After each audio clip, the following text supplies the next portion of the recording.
ইউনুস আনোয়ার ইব্রাহিম একান্ত বৈঠক, ব্যবসা বিনিয়োগ বাড়িয়ে সম্পর্ক শক্তিশালী করতে ঐক্যমত। হাসিনার পিয়ন কেতলি জাহাঙ্গীরের স্ত্রীর নামেও একাধিক ফ্ল্যাট, কমিশন বাণিজ্য রমরমা মাহবুব আরাগিনী। লাগামহীন নিত্যপণ্যের বাজার, ঊর্ধ্বমুখী তেল, চিনি, ডিমের দাম, ডাবল সেঞ্চুরিতে বেগুনের কেজি।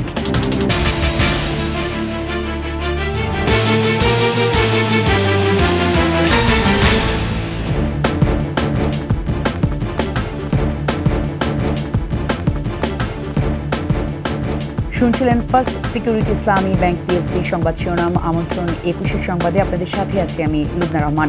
দর্শক, ২১শে টেলিভিশনের সংবাদ একসাথে সরাসরি দেখতে পাবেন আমাদের ফেসবুক পেজ www.facebook.com/21she24 অনলাইনে। এছাড়া সাবস্ক্রাইব করতে পারেন www.youtube.com/21she চ্যানেলে। আসিয়ান জোটে রোহিঙ্গা প্রত্যাবাসন বিষয়ে মালয়েশিয়ার সক্রিয় সহযোগিতার আশা জানিয়েছেন প্রধান উপদেষ্টা ডক্টর মোহাম্মদ ইউনুস। প্রধান উপদেষ্টা ও মালয়েশিয়ার প্রধানমন্ত্রী আনোয়ার ইব্রাহিম বাণিজ্যে বিনিয়োগ, মানব সম্পদ উন্নয়ন, তথ্য প্রযুক্তি সহ বিভিন্ন বিষয়ে সহযোগিতা আরও বাড়াতে একমত হয়েছেন। আরও জানাচ্ছেন প্রণব চক্রবর্তী।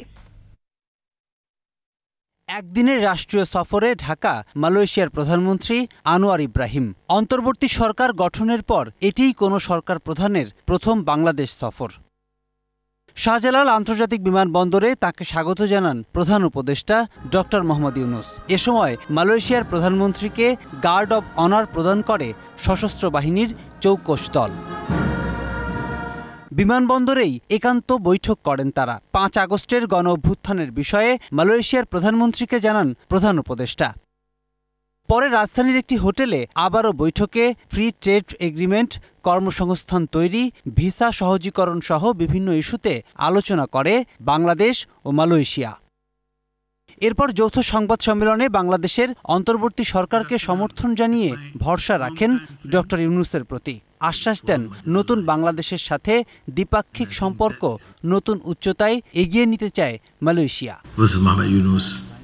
আমরা বন্ধু দেশ, কূটনৈতিক সম্পর্ক দৃঢ়, কিন্তু আমাদের সবসময় একটা টেন্ডেন্সি হলো পূর্ব বা পশ্চিমের দেশগুলোর দিকে বেশি মনোযোগ দেয়া, কিন্তু আমরা নিজেদের মধ্যে সম্পর্ক শক্তিশালী করার দিকে মনোযোগী নই। বিশেষ করে গ্লোবাল সাউথের দেশগুলোর উচিত নিজেদের শক্তি বাড়ানো। মালয়েশিয়ায় কর্মীদের সমস্যা সমাধানে আশ্বাস দেন আনোয়ার ইব্রাহিম। তরুণদের এ ধরনের গণ অভ্যুত্থানে যারা ক্ষতির শিকার হয়েছে তাদের মধ্য থেকে প্রথম ধাপে 18,000 জনকে কাজের সুযোগ দিচ্ছে মালয়েশিয়া। পরবর্তীতে বিনিয়োগ বাণিজ্য বাড়বে। বক্তব্যে দুই দেশের দ্বিপাক্ষিক সম্পর্ককে তারুণ্যের শক্তিতে এগিয়ে যেতে একমত পোষণ করে প্রধান উপদেষ্টা। আপনার সমর্থন পেয়ে আমি আনন্দিত। দীর্ঘমেয়াদে দ্বিপাক্ষিক সম্পর্ককে এগিয়ে নিতে আমরা প্রতিশ্রুতিবদ্ধ। বাংলাদেশি শ্রমিকদের কর্মসংস্থান 2021 বাস্তবায়ন জরুরি। উচ্চশিক্ষার জন্য কাজ করছি আমরা। রোহিঙ্গা সমস্যার সমাধানে মালয়েশিয়াকে পাশে চান ডক্টর মোহাম্মদ ইউনুস। রোহিঙ্গা ইস্যু কেবলমাত্র বাংলাদেশের নয়, মালয়েশিয়ার জন্য সমস্যা। নতুন করে যেসব রোহিঙ্গা বাংলাদেশে প্রবেশ করছে তাদের নিয়ে আন্তর্জাতিক মহলের কোনো চিন্তা নেই। এর সমাধান বাংলাদেশের হাতে নেই। আসিয়ান সহ আন্তর্জাতিক মহলকেই পদক্ষেপ নিতে হবে। সন্ধ্যায় মালয়েশিয়ার প্রধানমন্ত্রী ঢাকা ছাড়েন। বিমানবন্দরে তাকে বিদায় জানান প্রধান উপদেষ্টা ডক্টর মোহাম্মদ ইউনুস। প্রণব চক্রবর্তী, ২১শে টেলিভিশন, ঢাকা। সুধা সদনের সুধা ভালোই পান করেছেন শেখ হাসিনার পিয়ন জাহাঙ্গীর আলম। বেসুমার অর্থ সম্পদ হয়েছে তার। সুধা সদনে অতিথিদের চা পানের দায়িত্ব পেয়ে কামাই করেছেন অন্তত ৪০০ কোটি টাকা। শেখ পরিবারের সদস্য এবং আওয়ামী লীগের এমপি, মন্ত্রী, নেতাদের ধরে সরকারি নানা নিয়োগ, বদলি ও স্থানীয় সরকার নির্বাচনে মনোনয়ন বাণিজ্য করতেন এই জাহাঙ্গীর। নোয়াখালী প্রতিনিধির সহায়তায় বিস্তারিত জানাচ্ছেন দীপু শিকদার। জাহাঙ্গীর আলম, সাবেক প্রধানমন্ত্রী শেখ হাসিনা তাকে সুধা সদনে নিয়োগ দিয়েছিলেন পিয়ন পদে। তার প্রধান কাজ ছিল অতিথিদের চা বানিয়ে খাওয়ানো, তাই অনেকে তাকে চেনেন কেতলি জাহাঙ্গীর নামে। তবে ক্ষমতার কেন্দ্রবিন্দু থেকে তিনি শুধু পিয়নের কাজে নিজেকে সীমাবদ্ধ রাখেননি। সুধা সদনে সুধাপানে থেকেছেন মশগুল। আর 2009 সালে আওয়ামী লীগ ক্ষমতা এলে গণভবনেও তার যাতায়াতের সুযোগ তৈরি হয়। আমার বাসায় কাজ করে গেছে পিয়ন, সে এখন 400 কোটি টাকার মালিক। হেলিকপ্টার ছাড়া চলে না। আওয়ামী লীগের এমপি, মন্ত্রী ও নেতাদের ধরে সরকারি নিয়োগ, বদলি ও স্থানীয় সরকারের বিভিন্ন পর্যায়ের নির্বাচনের মনোনয়ন বাণিজ্যে নিজেকে সম্পৃক্ত করেন কেতলি জাহাঙ্গীর। সিআইডি বলছে, তদবির ও প্রতারণা করে জাহাঙ্গীর কামাই করেছেন অন্তত 400 কোটি টাকা। একাধিক গাড়ি, বাড়ি ও বিপুল সম্পদের মালিক তিনি। এমপি হওয়ার খায়েশ থেকে দ্বাদশ সংসদ নির্বাচনে নিজ এলাকা নোয়াখালী 1 আসন থেকে আওয়ামী লীগের মনোনয়ন ফর্ম কিনেছিলেন শেখ হাসিনার এই পিয়ন। নিঃস্বার্থে আপনাদের এই ঋণ পোটায় পোটায় পরিশোধ করার চেষ্টা করুন। জাহাঙ্গীর ও তার স্ত্রীর নামে ধানমন্ডি, মিরপুর, মোহাম্মদপুরে রয়েছে একাধিক বাড়ি, ফ্ল্যাট ও দোকান। ব্যাংকে রয়েছে কোটি কোটি টাকা। অর্থ বিনিয়োগ করেছেন বিভিন্ন ব্যবসায়, গড়ে তুলেছেন রিয়েল এস্টেট কোম্পানি। আমার থেকে প্রজেক্টটা নিচ্ছে নামে মাত্র কিছু টাকা দিয়ে। পরবর্তী উনি আর আমার সাথে দেখাও দেয় নাই, উনারা আর পাওয়াও যায় না। এর বিচারও হওয়া উচিত। এভাবে দল বিক্রি করে কর্মীদের উপরে অত্যাচার অনাচার করে এভাবে ফাও কথা বলে নিয়ে যাওয়া, এটা আসলে অন্যায়। এছাড়া নোয়াখালীর চাটখিলে 4 তলা এবং 1 তলা বাড়ি, বিপুল কৃষি ও অকৃষি জমি এবং মাইজদির হরিনারায়ণপুরের 8ম তলা ভবন রয়েছে জাহাঙ্গীরের। সদর উপজেলার খলিলপুরে আছে 10 একর জায়গায় বাগান বাড়ি। 7-8 তলা বিল্ডিংটা হয়েছে প্রধানমন্ত্রী শেখ হাসিনার পিউজের। অত এলাকাতে এত বড় বিল্ডিং নাই, 8 তলা। এটা আমরা জানি যে প্রধানমন্ত্রী শেখ হাসিনার পিএস জাহাঙ্গীর সাহেবের বিল্ডিং। গরু মাছ চাষ করে, মানে এটার ভিতরে কাউকে ঢুকতে দেয় না। উনি কালো ঘরে নিয়ে আসে, সাদা ঘরে নিয়ে আসে, সবসময় পুলিশ থাকে। এনে গাইড করে আসে, গাইড করে যায়, কখনো দেখিনি। ভিতরে গরু আছে, মাছের খামার আছে, তারপরে কিছু ইয়ে গাছ আছে, আম গাছ, বিভিন্ন রকমের ফল গাছ আছে, এগুলোই করে। সিআইডি বলছে, হুন্ডির মাধ্যমে যুক্তরাষ্ট্রে বিপুল পরিমাণ অর্থ পাচার করেছেন শেখ হাসিনার পিয়ন জাহাঙ্গীর। তার অর্থ পাচার অনুসন্ধান করেছে পুলিশের এই অপরাধ তদন্ত বিভাগ। দীপু শিকদার, 21 টেলিভিশন, ঢাকা। কেয়ারটেকার থেকে জাতীয় সংসদের হুইপ, সামান্য ক্রীড়াবিদ থেকে কোটি কোটি টাকা সম্পদের মালিক। বলছি গাইবান্ধা সদর আসনের সাবেক সংসদ সদস্য মাহবুব আরা বেগম গিনির কথা। সবই করেছেন টেন্ডারবাজি আর উন্নয়ন প্রকল্পের টাকা আত্মসাৎ করে। কমিশন না দিলে ছাড় পেত না কোনো প্রকল্প। গাইবান্ধা প্রতিনিধি আফরোজাল ওনার তথ্যচিত্রে গিনির দুর্নীতির বিস্তারিত ডেস্ক রিপোর্টে। গাইবান্ধা সদর আসনের সাবেক সংসদ সদস্য মাহবুব আরা বেগম গিনি জনপ্রতিনিধি হওয়ার আগে ছিলেন ধানমন্ডি 32 নম্বরের কেয়ারটেকার। শেখ হাসিনার শ্বশুরবাড়ির লোকজনের হাত ধরে কেয়ারটেকারের দায়িত্ব নিয়ে এসেছিলেন 32 নম্বরে। পরে শেখ হাসিনার আশীর্বাদে উঠে আসেন রাজনীতির মঞ্চে। 2008 সালে নির্বাচনে অংশ নিয়ে প্রথমবার হন সংসদ সদস্য। এরপরই আলাদিনের চেরাগ পেয়ে যান গিনি। 2014 সালে বিনা ভোটে এবং 2018 সালের বিতর্কিত নির্বাচনেও হন এমপি। বানানো হয় জাতীয় সংসদের হুইপ।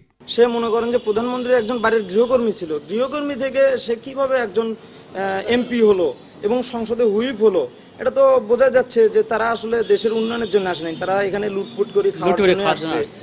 দীর্ঘ 15 বছর ক্ষমতায় থেকে গাইবান্ধা নয়, নিজের উন্নয়নেই কাজ করতেন গিনি। তাকে কমিশন দেয়া ছাড়া ছাড় পেত না কোনো প্রকল্পের কাজেই। স্বামী মইনুল শিল্পু আর ভাতিজা আহসান হাবিব রাজীবকে দিয়ে নিয়ন্ত্রণ করতেন টেন্ডার জগৎ। 3 বছর 3 টাইম ছিল, এটা সে করতে পারে নাই এবং সে লুটপাটের রাজত্ব কায়েম করছে। আজ থেকে 30 বছর আগে গাইবান্ধার যে অবস্থা আজ অবধি সেরকমই আছে। উনার শুধু উন্নয়ন হয়েছে নিজের জন্য। আমার তো মনে হয় একটা টিঙ্কা পরিমাণ কাজও সে ওনার দ্বারা হয়নি গাইবান্ধায়। অবৈধ পথে কামানো টাকায় গাইবান্ধায় 6 বিঘা জমির উপর নির্মাণ করেন আলিশান বাড়ি। ঢাকা সহ দেশের বিভিন্ন স্থানেও একাধিক বাড়ি রয়েছে বলেও জানান স্থানীয়রা। অনেক টাকার মালিক, বহু টাকার মালিক, মানে কয়েকটা বাড়িও আছে নাকি শোনা কথা আমার শুনছি, বাড়িও আছে, জাহাজ আছে। আসলে মূলত উনি কোনো উন্নয়ন করে নাই, শুধু নিজেদের পেট ভরার জন্যই শুধু সব লুটে করে খাচ্ছে আর কি। অন্যায় দেখেও এতদিন ভয়ে মুখ খুলতে পারেননি কেউ। তবে 5 আগস্টের গণ অভ্যুত্থানের পর জনতার রোষানলে পড়ে তার বিলাসবহুল বাড়ি। রাজনীতির পট পরিবর্তনে এখন আইনের হাতে বন্দী দুর্নীতিবাজ গিনি। খুরশিদ আলম মুকুল, ডেস্ক রিপোর্ট, 21 টেলিভিশন। নিত্যপণ্যের বাজার যেন লাগামহীন। একদিনের ব্যবধানে বেড়েছে ভোজ্য তেল, সব ধরনের ডাল, চিনি, ডিমের দাম। ব্রয়লার মুরগিরও বাজারও বেশ চড়া। এদিকে ডাবল সেঞ্চুরি হাঁকিয়েছে বেগুনের কেজি। বিস্তারিত মাহিলা ইসলামের রিপোর্টে।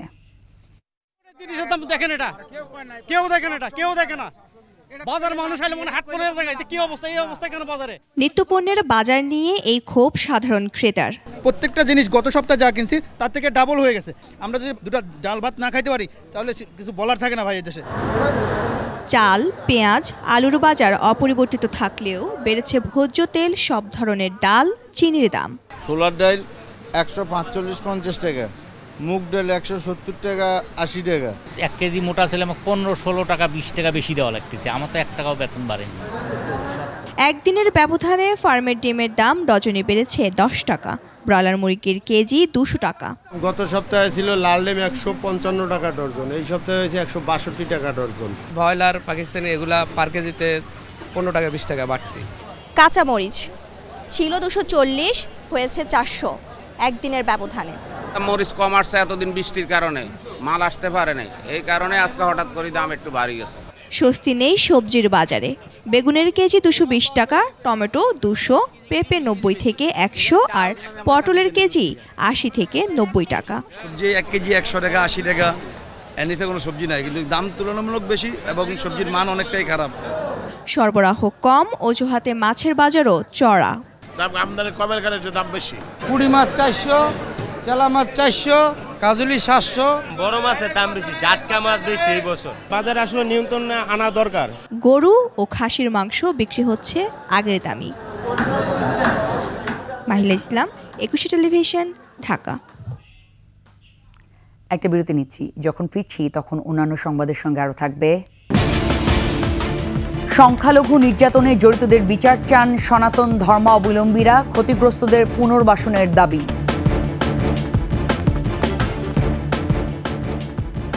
আবারও আমন্ত্রণ 21 সংবাদে। সংখ্যালঘু নির্যাতনে জড়িতদের দ্রুত বিচার নিশ্চিত করে ক্ষতিগ্রস্তদের পুনর্বাসন সহ 8 দফা দাবিতে রাজধানী শহীদ মিনারে গণসমাবেশ করেছে সনাতন ধর্মের মানুষ। এ সময় বক্তারা বলেন, দাবি আদায় না হওয়া পর্যন্ত তারা চুপ থাকবেন না। বলেন, বিগত সময়ে সংখ্যালঘুদের উপর হামলা মামলার বিচারে কমিশন গঠন না করা হতাশাজনক। যদি কমিশন গঠনের মাধ্যমে সুষ্ঠু বিচার হতো তাহলে বিএনপি জামায়াতের উপর আস্থা রাখতে পারত সনাতন ধর্মাবলম্বীরা। এ সময় বক্তারা আরও বলেন, হিন্দুরা অধিকার আদায়ের আন্দোলন করলে ভারতের দালাল আর আওয়ামী লীগ ট্যাগ দেওয়া হচ্ছে। আগামীতে সংখ্যালঘুদের জন্য যারা কাজ করবেন তাদেরকেই ভোট দেওয়া হবে বলেও জানান বক্তারা।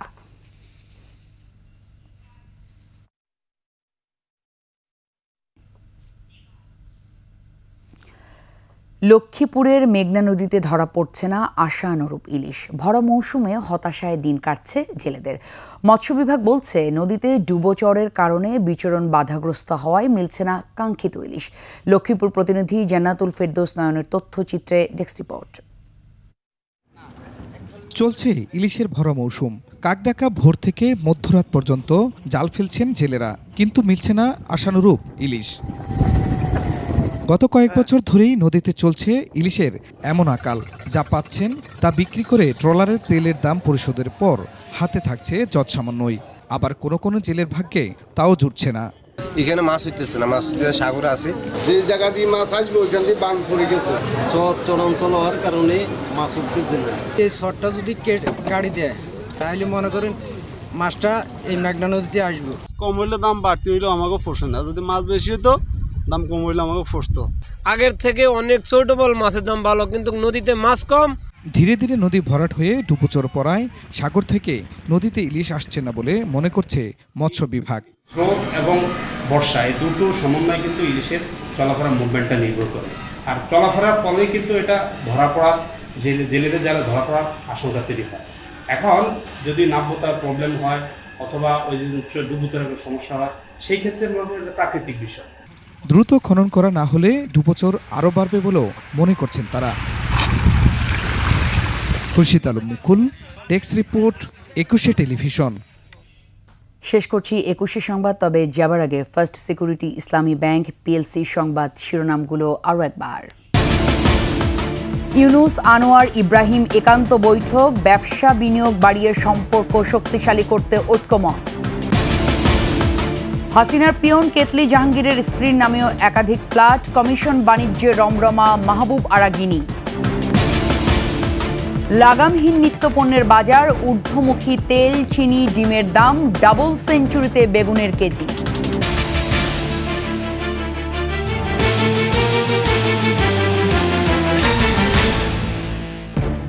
সর্বশেষ সংবাদ জানতে ডায়াল করুন 2021 নম্বরে আর ভিজিট করুন 21tv.com এই ওয়েবসাইটে। ফেসবুকে ভিজিট করতে পারেন www.facebook.com/2124 অনলাইনে।